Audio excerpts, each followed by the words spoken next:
Hi YouTube, One-Eyed Merchant here. I'm sorry it's been so long since my last video. School was really busy and I've been relaxing with summer break thus far, but I thought, you know what, I should probably create another video. It's been a while. I've thought about what I wanted to do for a video, and I was having difficulty coming up with an idea. And then I realized, well, one of the reasons I wanted to start this channel was because I wanted to talk about the tarot in relation to social theory, since a lot of my background is in social theory and philosophy, and I think that a lot of the ideas that you can find from great philosophers and thinkers can be embodied in the tarot, not to mention that a number of them actually turn to the tarot in order to explore those ideas. So I thought I would create a video on something like that, something that maybe can help you understand the Major Arcana better. So you can see that what I've done here is I have laid out the Fool and the first 7 cards of the Major Arcana of the tarot. And this is a pretty common way of understanding the Major Arcana in groups of 7. So the Fool is independent and on its own, but then the first 7 cards sort of deal with what some people refer to as the physical world, and then the second 7 cards are the mental world, and the third are the spiritual world, or things like that. But the division of the Major Arcana into 7s is pretty common. What I want to talk about today, however, is the first 7, not necessarily in relation to the physical world, but in relation to the doctrine of psychoanalysis, because that's a big part of what I study in school. Psychoanalysis, most people think, when they think of psychoanalysis, they think of Freud, and Sigmund Freud is certainly very important, but for the purposes of this video, you need to know about another psychoanalyst named Jacques Lacan, who returned to Freud and is really responsible for melding a lot of the classical ideas that people have heard of in relation to psychoanalysis, like penis envy and things like that, with further thought in relation to things like structuralism and linguistics and things like that. So I'm going to kind of be referring to both of them as we go through, and I explain psychoanalytic doctrine in relation to the Major Arcana. But I'll try and distinguish between their ideas. It's sometimes difficult to do that. So in the classic line of 7, we're going to keep it as a line when I go through and explain how psychoanalysis can inform, or really how the first 7 cards in the Major Arcana visually depict what Freud and Lacan theorize as the development of the human subject, basically. And so it's classically laid out in a line. I'm going to slightly rearrange that as we go through this process, but I don't think that it will fundamentally disrupt the structure itself. So you start with the Fool. All right, and the Fool is the human subject at this point, the baby, I guess you would say, because lots of psychoanalysis, developmental theory starts from birth. And even today, now some goes before birth. But so the Fool here would represent the child, the developing child. And really, this is the very, very young child. Most of this, as you'll see, most of this happens at a very, very early age. So the Fool is our child, and both Freud and Lacan position the early child as primary plentitude is the technical term that's oftentimes invoked for this, but basically the Fool and the early human subject does not understand themselves as a subject. They does not understand him or herself as a distinct being cut off from the rest of the world. And in fact, let me shift these out slightly. The most important relationship for the developing human subject is the relationship between the Fool and the mother, here depicted by the Empress.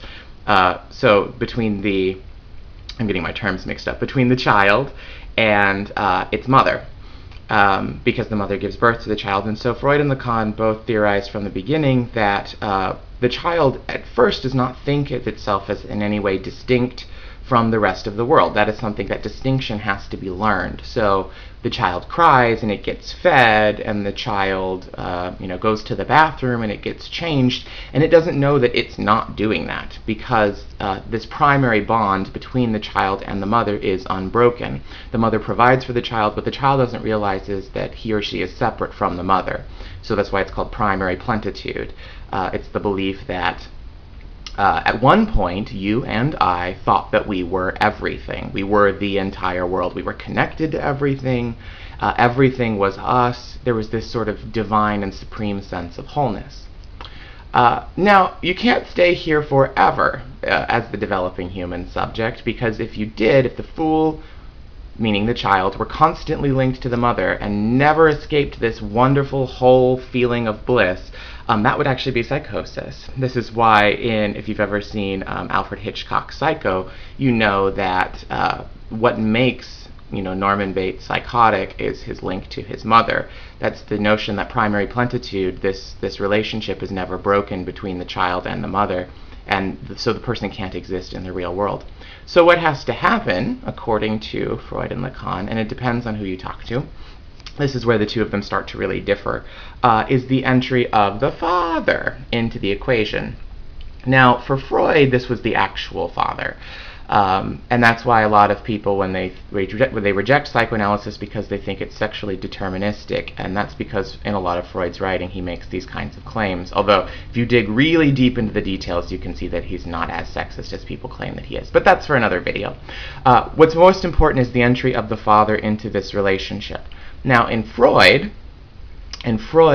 what the father does is threaten the child with castration. So the child desires the mother, okay, and that's part of the link between them in primary plentitude. But the father enters and says, no, you cannot have the mother in this situation. It's the incest taboo. And so the emperor here, representing the father, is the one who breaks up the primary plentitude between the child and the mother and introduces the child into the realities of the world itself through castration anxiety and castration threat on the part of the father. Now, in some of Freud's writing, that castration is actual, and in some of Freud's writing, that castration is symbolic. But the whole point is that threat means that the child denies the mother, retreats away from the mother, and starts to form their own sexual subjectivity, realizing that he or she is actually distinct, that the mother is separate and is not the same sort of thing. I prefer the interpretation of Lacan, because Lacan says that this happens linguistically, and that's what's really important here. So, in this situation, the child and the mother are linked together, and Lacan calls this the third relation, or the father. And what I like about Lacan is that he uses the third relation and the father symbolically. It can really be anyone. It's basically someone has to come in and show the child that the mother is not him and that the rest of the world is not him either. It breaks that primary link and saves the child from psychosis. So the emperor, the father figure in this instance, or the third relation, this could be anyone basically, but a significant adult enters this picture and introduces to the child that there is life beyond just the mother, and that this is called the law of the father. So Lacan's, and I'm here representing this as the Hierophant, who in traditional tarot reading can represent things like the church and education and all things social. So this is why I like Lacan, because Lacan says that when the child learns to speak, and this is where his linguistic background comes in, says when the child learns to speak, that's when he or she realizes that there's the rest of the world out there. The reason that the fool and the empress, the child and the mother, are so bonded in this instance is because the child has no language to distinguish objects. It's words which allow us to distinguish between things in the world. But because the child cannot speak, there's no reason to think of any distinctions between anything. It's only when the child learns to speak, so the signifier or language that the father introduces, that this starts to happen. And that is what Lacan calls the law of the father. Social taboos, social expectations, all things that are communicated through symbols and language. That is what makes the child realize that he or she is not everything, that he or she is actually a distinct creature who doesn't have a lot of control over the world. Primary plentitude breaks up at that point when the father introduces law, social convention, and things like that through language, and all of a sudden that's when the child breaks off from the mother and begins to form his or her own subjectivity. So it's, in some ways, it's different from Freud in the sense that Freud is sexually deterministic and castration is literal in some senses. Here, castration is symbolic. Castration is the process where the child realizes where primary plentitude with the mother is broken up as a result of linguistic introduction through things like education and religion and other big social myths. So what happens then? Okay, so the father, the third relation, has introduced and split up the link between the child and the mother.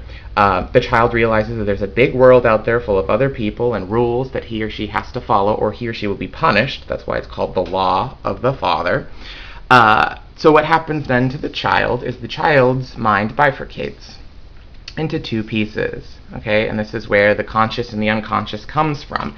And I'm going pretty purely Lacan here. I've kind of departed from Freud because I have a predilection for Lacan. So, the fool, who used to be the child who used to have primary plentitude and think it was linked to everything and that the world was one big whole, one monad, now has a mind that's split up into the consciousness, which is here represented by the magician, because in classic tarot, the magician is will, power, and making your will be seen on the world, and the unconscious, the high priestess, who is wisdom as opposed to intelligence, and passivity as opposed to activity, and things like that. The split occurs in Lacan, at least, because of the introduction of language. Basically, we had no part in creating our own language. You and I speak English, right? But I had no part in creating English. So why should I ever think that the English language can accurately represent who I am when I talk about myself? Because I'm using someone else's words. How could that be me?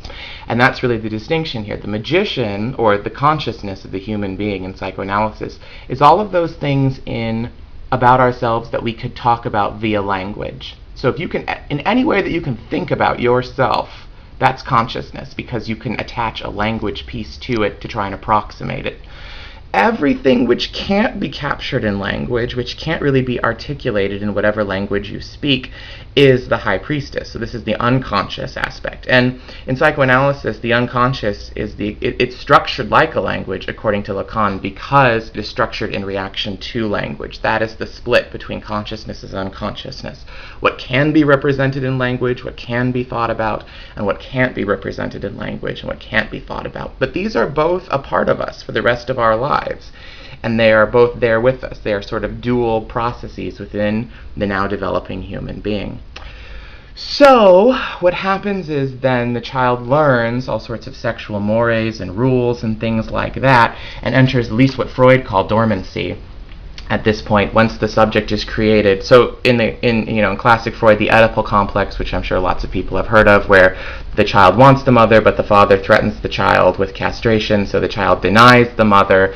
Either way, it depends on who you ever want to talk to, but there goes through a period of dormancy until the subject moves to puberty. And that's when dormancy ends, and this moves into what most people consider to be healthy human subjectivity, quote unquote. So here this is being represented by the lovers. And then the lovers gives way to the chariot, which is the fully formed human being. And that's within tarot, those meanings are very closely associated. Whereas the chariot is success and being able to accomplish things and going out onto the world and tackling everything. And so this is the end. And for Freud and Lacan, they had two very different perspectives on what this actually was. In some sense, if you think about it, the Lacanian subject is traumatized for the rest of his or her life because we thought, let me go back to this card, we thought that things were really, really great. The world was perfect when we had this link. Everything was whole, things were wonderful. And then we realized through the introduction of the third relation and social mores and rules that the world's not all that's cracked up to be, and in fact we have a split personality sort of for the rest of our lives, our real selves, quote unquote, and the self that we could show to other people, and that's really who is the sexual and willing subject. So that is very quick, because I only have 15 minutes, so hopefully that did it justice, but that's a very quick and dirty understanding of how psychoanalysis might help us better understand the tarot, or how the tarot might help us better understand psychoanalysis. So again, the line to quickly go through, you have the child who gets split into consciousness and unconsciousness, divided from the mother because of the third relation or some other figure who comes in and breaks up the link between the two and introduces social convention and suggests that society has rules that we have to follow, which then creates In Freud, the sexually desiring subject, and in Lacan, at least what we understand is the stable subject who's not very stable. Okay, I'm running out of time, so hopefully you found that to be enlightening and interesting, and I'll keep doing this. Have a wonderful day. Be looking for my next video on this same topic. See you later.